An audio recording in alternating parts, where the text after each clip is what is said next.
Why should 2026 be the year of quiet wealth for you? Well, we've all been there. You're sitting at your couch, scrolling through your phone, and you see another headline. Home prices hit a new record high. Inflation is cooling, but your grocery bill isn't. You look at your savings account, and then you look at the price of a starter home in your city, and you realize the math just doesn't add up. So what do? You do what millions of people did in 2025. You go out and buy a $100 dinner. You buy the designer shoes. You book the flight to a tropical island that you definitely can't afford. In 2025, we gave this a name: doom spending. It's the financial equivalent of nihilism. It's the feeling that because the big goals, the house, the family, the retirement, feel impossible, you might as well enjoy the small things right now. It's a coping mechanism for a generation that feels like the ladder has been pulled up. But here's the hard truth we have to face as we head into 2026. Doom spending feels like a small win, but it's actually a trap. It's a cage designed to keep you in a state of perpetual vibes while robbing you of actual freedom. It's a performance of a life you haven't built yet. But there's a shift happening. People are tired. We are exhausted from the flex and the constant get rich quick noise. In 2026, we are killing the doom spend. We are replacing it with something deeper, more stable, and infinitely more powerful. We're building quiet wealth. I want you to think about doom spending like a racing game. When you feel like you're losing the race, you spam the turbo button.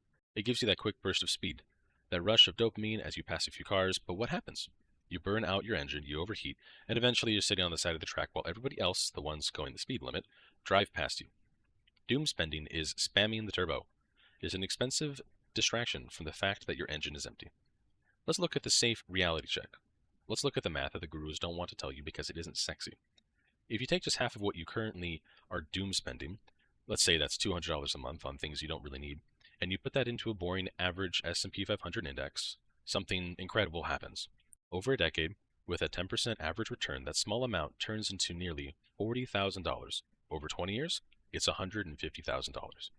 The news tells you a house is impossible, but the math tells you that the only thing making it impossible is the fact that you're trading your future down payment for a vibe that disappears by Monday morning. I get it. The world is loud. The economy feels like a fever dream.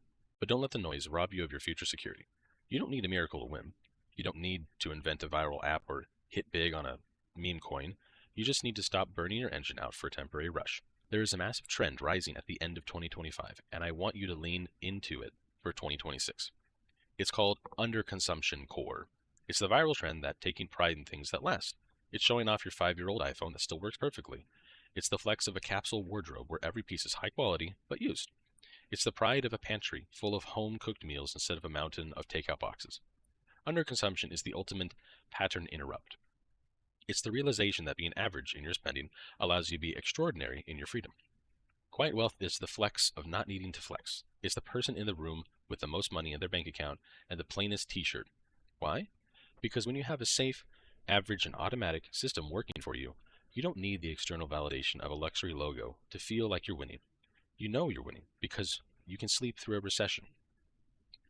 If you want to kill the doom spending habit in 2026, I want you to adopt the 72-hour rule.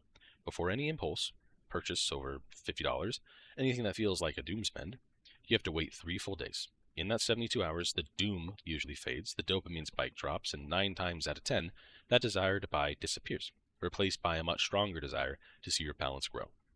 This isn't about deprivation. It's about reclaiming your power from the algorithms that want you broke. So, how do we actually make this work? How do we build this quiet wealth loadout? We don't trust our willpower. We've already established that willpower is a liar. Instead, we use the automatic cure. In 2026, your first mission is to set up what I call an impulse savings account. This is a high yield savings account at a different bank than your primary checking. It's your safe net. Every single time you choose not to doom spend, every time you skip the overpriced delivery or the trendy water bottle, I want you to manually move that exact amount into that account. It sounds small, but there's something psychologically explosive about watching your quiet wealth grow in real time as a result of your discipline. But we take this a step further. You automate the average, you set up your paycheck so that 5% or 10% goes directly into your quiet wealth fund before you even see the money. If you don't see it, you can't doom spend it. You're building a fortress while the rest of the world is building a stage. By the end of 2026, the doom spenders are still complaining about how unfair the world is. You'll be sitting at the mountain of stability that gives you one thing money is actually for: option value. The option to quit the job you hate, the option to move to a better city, the option to say no to things that don't serve you. You can stay in the doom spending cycle. You can keep buying small luxuries to mask a large anxiety. You can keep performing a life that leaves you empty every Saturday night. Or you can choose the quiet life. 2026 isn't about the hustle. It isn't about grinding until you break. It's about the peace that comes from being safe, average, and automatic. It's about realizing that the world might be chaotic, but your personal economy doesn't have to be. Quiet wealth is invisible, but it feels like a weighted blanket. It's the ability to look at 2035 and not be afraid because you know the math is on your side. If you're ready to trade doom spending for quiet wealth, I want to help you build your system. Head over to saf-finance.com. I put together a 2026 reset guide that shows you exactly how to automate the boring stuff so you can live an extraordinary life. Let's stop performing and let's start building. I'll see you in the next one. Stay safe.